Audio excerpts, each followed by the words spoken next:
at the end of the day. Go ahead and head on to Matcherino and do the players a favor. Increase the prize pool just a little bit for them, by the way.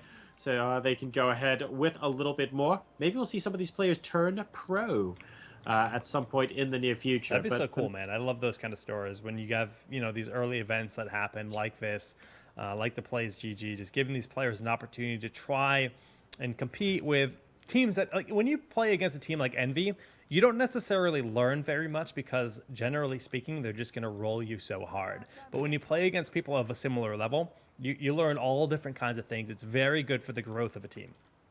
I want it even more epic than that. I want one of these players to not be able to afford the money for an FPS gaming mouse, for them to win this, and it turns out that the $30 they walk home with just puts their piggy bank above the point where they can buy the mouse. They come back, they own everyone, and suddenly they're winning six-figure tournaments. That's the story I want, Jake. Yeah, man. Make it real. Got to go full esports, get that Ghosty mouse. I remember what it was like using a non-mechanical keyboard, and then the day that I finally could afford my first mechanical keyboard, my StarCraft 2 skills tripled. It truly felt that way, though. It really did. Like, my APM is insane now. I'm like Slayer's boxer, guys. Here we go. Oh, dear. All right. So, guys, we are on Hollywood. Cody, once again, on Symmetra, trying to defend and getting a teleport up as quickly as possible. So, extremely similar to last game. We're going to see if it's possible for Sodipop here to break through. Yeah, it's certainly going to be a challenge here because Hollywood is definitely a pretty defensible map. But you see Hype starting to fly up, just kind of poking over that wall. It's a great location for Farah to just try to get an idea of everyone's location, get some damage done. Sometimes you'll see Widowmakers also doing a pretty similar effect. I'm calling out Raytech. Great job. Hyped. Moving up above from Farah, like you just said. It has to be down to the hit scan heroes to try and take them out. Raytech immediately focused on Farah and nobody else, of course, unless a Mercy is visible, and he did get the first kill. That's going to be a big, big duel between the two of them. You can see already Hype looking over the edge, trying to pick up Raytech first, because he knows if Raytech's dead, then he has free reign on the rest of the team. Yeah. Well, right now the offense needs to just kind of wait for Hype to get back on in. He just resurrected. He's going to be getting the heals off. A lot of their ultimates are available. Now that Jared does have the sound barrier, they can look to get a strong engage with the speed boost, and the sound barrier should be coming out here very soon. Just ensure a strong push. Ender here falling very early. That's exactly what they want, but they need to be worried about Bunna, who is actually waiting around the corner for the resurrect. Will be flying in to keep this point under their control. And Raytech once again using his ultimate there to pick off Hype, and the moment Hype died, he killed 3 more people. It is that simple, guys. As long as these guys end up killing each other, whoever kills the other first basically has a whale of a time. Oh! Raytech going down now. Oh man, that was a sick grab. Everything about that was about Trix. Trix had not only a big save with her bubble, but then threw in the Graviton Surge, made sure to deny the Bunna's basically potential to just try to heal anyone up, and just dominated that point in the late fight. We might have a tricky situation when picking a play of the game at the end of this. Yeah. And a Farah mid-air. Hyped is doing an incredible job. He just picked... I mean, we had to switch to a competing Farah to try and take them out there. And he won the mid-air duel as well. So that's going to be a little bit worrying for Chubbisu. Okay, well, so far so good for the offense. They've got a lot of time banked up and looking to set, well, they set a pretty darn strong point A time. And now they're looking towards that second point here on Hollywood, forcing him off the elevator. The hook comes in. Trix will end up losing his life. Cody and Chibisu also both going down for the defense. So trades on either side. Bunna might look for that two-man Renz. Yes, giving that right now, just to try to thwart any offensive push. And both Cody and Chibisu, can I just say, were mid-air rocket hits once again. Hyped is really turning it on right now, but Raytech might have something to say about that. Even though he's winning the mid-air battle with Chibisu, Raytech is going to be able, hopefully, to provide just a little bit of cover from up above. He's on the lift, getting up to the roof now. He knows how absolutely important it is to maintain that height advantage. Wow, a couple of heroes already there, though, and he gets booped straight off. Whoopsie daisy. Okay, the hook coming in there, close range onto Reinhardt, but Reinhardt's able to get a shield up. But from behind, we actually have Ender here, getting the two-man Earth Shatter and looking to pick up the double kill. Is successful in doing so. Big plays there, really just shutting down the potential push of those few members. But now here comes the res on the offense from Hype to try to keep the push alive. Oh, and the res and the sound barrier. Actually, that was a really good timing on the sound barrier because that was just after the tactical visor was being used there. So that means Zoros is going to be able to do more damage. It means Hype is going to be able to do more damage. Zoros takes someone out. Hype, though, going down conversely, but Zoros is on fire right now. Yeah, Hype tried to do a barrage from behind, but the hook was too much. But Zoros, as you mentioned, is going to shred through that Roadhog that was remaining and now trying to contest. The res from Bunna does get cast, so this gets those big bodies aimed back on the point. The Roadhog and the Reinhardt, but those headshots are just coming out from Zoros, and he's going to be able to burn through that health bar rather rapidly. Yeah, that was really, really nice. Just the ding, ding, ding, ding, non-stop headshots there from Zoros, knowing the Roadhog was trying to heal, not giving him time, not giving him space, and closing the deal right there. And then Chibisu getting blown out of the sky as well. No mercy in sight. She was with Soldier 76, and this is being forced all the way back to the home point. Really difficult. Oh no! Picking off. That's icing on the cake. Yeah, he went deep. He got the kill on Mercy, but he ends up getting hooked, unfortunately. Chibisu just now respawning. Raytech, Ender Hero. These guys got to control the front, but the payload is going to be at this final point, this final runway, with 5 minutes left on the clock here for Sodipop. I have to say, Zoros and Hype are really impressing me this game. I agree. The two biggest damage dealers there are just consistently in the right place in the right time. Raytech has been almost as good, and I actually would credit him with basically keeping it all together. Oh, he's looking for Hype. He finds Hype. Can he pick him up? Oh, so close. It's so close, but no dice, especially with the Pocket Mercy. Hype is quite volatile. The defensive Earth Shatter being used here to make sure that there is no threat there from, from Nomi. So Nomi and Zoros both have fallen. Many of the ultimates are just about ready here for Sodipop on the offense. They'll be waiting to try to make that happen, but Mercy needs to get out of here as Raytech has chased her away. Hype has actually been doing quite a good job of staying alive. He's looking to be aggressive and go as forward as possible, and then the moment he spots his enemy, he does just leave. And he's done a good job with positioning there on Mercy. And I want to give him credit for running away just as much as I give Raytech credit for running in there. All right, well, they're mounting their offense. Everyone is here. Just about everything except Graviton Surge and Earth Shatter. Those big initiations are available, but the flanks can still make the plays happen. Right now, Zoros on the main lane, right behind the payload, pushing in behind. They need to watch out for this Riptire, though, as it's en route. Exactly right. Riptire can be incredibly devastating. Nomi gets taken out. That's going to be really annoying as far as the tank is concerned. Not going to be attempted to use a res just yet from Hype, though. Just the one teammate. We think we can survive for that. And just consistently using heal to keep them together. And now we have to really run away due to the tactical visor. So this is going to be a full fallback from Sodipop. Okay, well, Tactical Visor was spent to really no avail, just kind of used his zone, and he's going to fall back. He can build meter pretty quickly, already up to about 20%. But Cody still has that sound barrier and the res, so defensive side, they still have big ultimates available to respond. We do see breaking it down on both sides when it's just trying to happen, and right now, it just seems like Nomi can't get anything done. Dota Genius completely forcing him back. Oh, and that's a little bit unfortunate there. Very, very well played, actually, from Dota Genius to make sure that his team had the time and space to do this. And this payload at the moment is getting entirely stopped in its tracks. 2 minutes and 45 seconds left to go here for Sodipop to push it in. Graviton Surge coming in now. And that was a pretty sexy push, actually, because Trix managing to pick them off, forcing the res, actually, from Bunna. And Dota Genius is actually going to get eliminated a second time, so not ideal.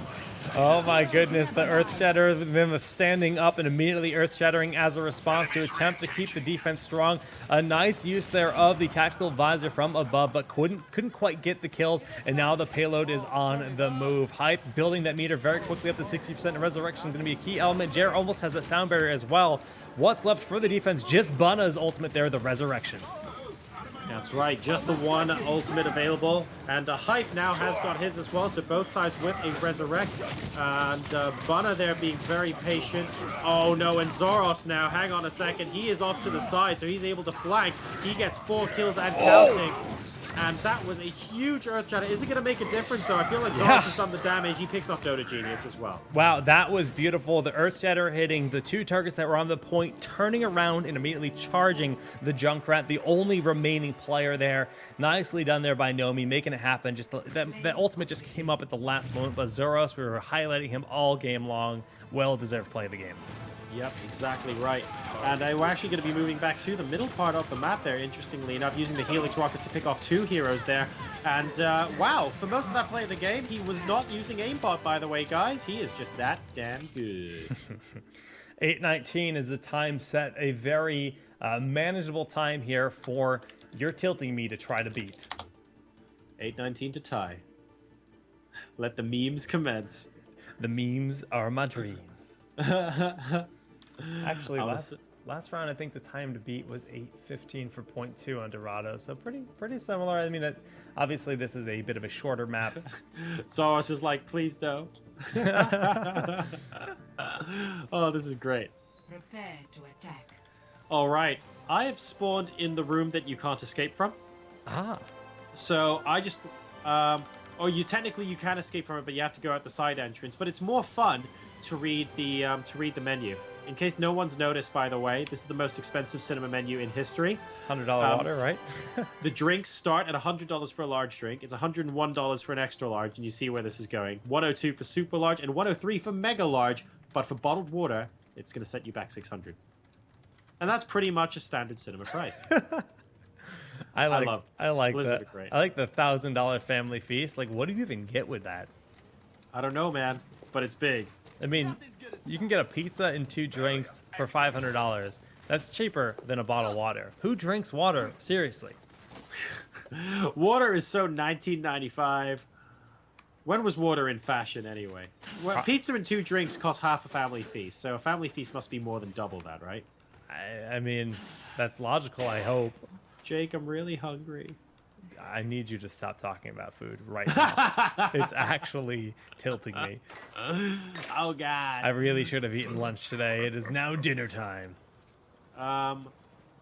If it's any consolation, I had a croissant for lunch, and it's now 11 p.m.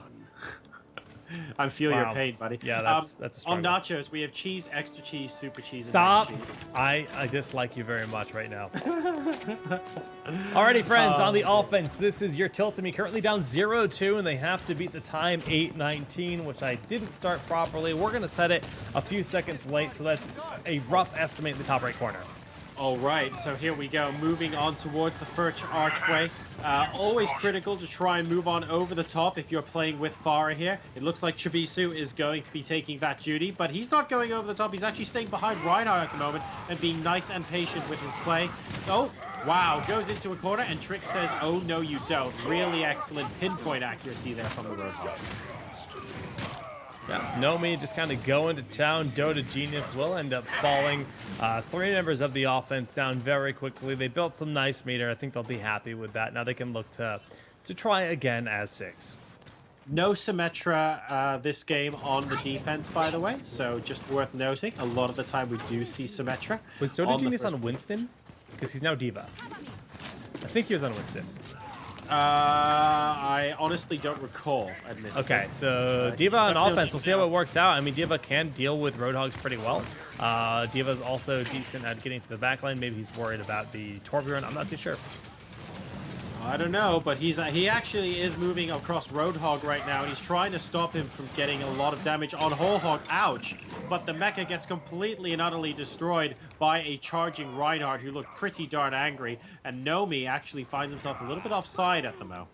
Okay, the big res coming there from Hype, getting both of those tanks back in action, but there's the offensive res. Nope, just the sound effects going off crazy in my computer. Sweet. There's quite a lot going on, and actually the introduction of Diva to the matchup as well introduces a whole bunch of new sound effects that we are going to be listening out for, so fair play there. Raytech with ultimate available, looking to see if he can sneak in. I would like to see him sneak in from the left, and see if he can use Tactical Visor once he gets behind enemy lines. But we'll see what he ends up doing here. I don't think he should be using Tactical Visor while the tags are just in front of him and available. He needs to move back. Yeah, they're trying to throw off the defense by going from left to right around the building. We see the breakdown happening. They're going to speed boost right on into the point. Chibisu really needs to get those kills. Takes out the turret first, looking for Soldier 76. And the moment that he pops that barrage, we do see the die from Hype picking him off and pretty much everyone else, it seems. Oh no, and Raytech is going deep. He picks off Mercy as well, and they are all the way up halfway through the second point almost. Does that buy enough time for everybody else to get to the point in the meantime? Well, kinda, because defense is swarming all over it. And even though, yeah, it's just ever so slightly not enough. I wonder if he didn't go deep and he stayed on the point, whether they would have captured it by now. Wow, the full hog is actually denied the charge there of Ender Hero. Now Ender Hero is getting incredibly low, staying alive with the res there of the defense, and the Molten Core of Torbjorn is allowing them to stabilize. But now the resurrection, they're coming from Bunhun, keeping them alive. Ender Hero with the charge is trying to get this first point captured, but Nami denying it a little bit longer. Man, I think UTM will be slightly annoyed they didn't capture it a little bit earlier. I personally think at the moment where they went deep to kill off an extra couple of heroes, they might have got it if they had stayed on the point, but never mind. It looks like they are going to be able to do that now. They had 1:31 left on the clock when that happened, so let's see. I mean, how much time have they got left? Probably around 4:35. I think I started the clock about 10 seconds late, so about 4:35. Okay, so 4:35 is manageable, but they have to take the high ground advantage on the middle part of the map, and they have to do it now. Yeah. Don't Genius trying on D.Va, though. Not able to do that. In fact, the only thing manages to do is sacrifice D.Va's Mecha, which probably isn't good. Chibisu now going in for a bit of a round 2.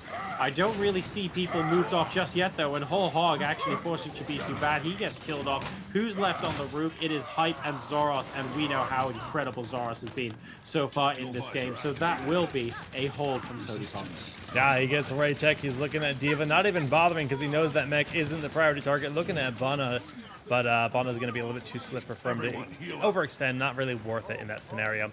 Just backing away, but a well-used tactical visor to force them away from the payload. Now they're sitting at a total of about 3 minutes and 30 seconds left, and which is left on the clock here for the offense of UTM. All right, and UTM have to keep the payload moving, and they're doing a good job of that on Reinhardt. But just a couple of minutes left. I think they have roughly 3 minutes and 30 seconds left to complete the map. And they really, really need to get a move on here, because the last point is a point where they can be held 2-3 times and might actually require those extra lives. Okay, barrage coming out from Chibisu, but not really getting the value he's looking for. The single kill on Zoros is nice, but ends up losing his life. But on the defense, we see 3-4 kills have been picked up. A very strong hold so far. Payload hasn't even made it around the corner yet, and that's definitely far from ideal. I think if this push doesn't end it, it would not necessarily be a premature GG. I'm gonna call that. Yeah, I think you're right, because 3 minutes to get to the next 2 points is definitely not It's an doable. easy thing. And it's doable, but like what they do have the tactical visor available with pretty much all the other ults, so we'll see what they can make happen. I still like the high ground vision here. Zoros is in such a good position of strength. Cody using the sound barrier there, that basically just says, wait